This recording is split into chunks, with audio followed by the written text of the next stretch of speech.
I do think that's part of the reason I do think they recognize that. Muhammad Wilkerson's the best player in that defense, in my opinion. Bart, you can talk about that in a second, what he thinks. But I do think that's part of the reason they knew they had to lock up Muhammad Wilkerson. You got to be a little, at least, scared or aware of Sheldon Richardson's behavior. And if he continues to go down this road, are you going to invest a lot of money? Is he going to get suspended in more games? So I do think that was part of it. And you do have Leonard Williams coming up the ranks, too. So they have options. They have a multitude of Richards at that position. So really, either one of those guys can play the same spot. Right. And really, Sheldon played out of position because they wanted to get their best players on the field, so he played a little outside linebacker.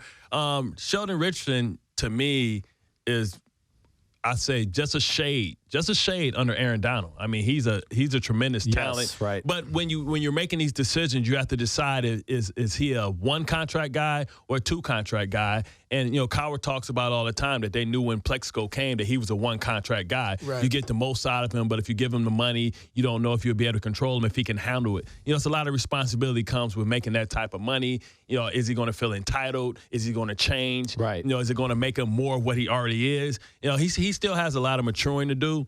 And I think that, they signed Muhammad Wilkerson because he's not only from the area, he's also been a great locker room guy. He stayed clean off the field, and the talent is about equal to me. I think they're about the same type of player. I wouldn't say one's better than the other. Sheldon's a couple years behind, so he can still ascend, and maybe his ceiling could be higher than Muhammad Wilkerson. But they had to get rid of one. You're not going to pay three interior defensive linemen. So they made that decision. So to me, like I said last year, and I got cursed out on my radio show when I said that the Lions should trade Calvin Johnson. I think, Sheldon maybe is something that you can get for him early on for a team at the trade deadline where you can get something back in return and still really not miss anything because he's playing out of position if you're going to put all three of these guys on the field at the same time.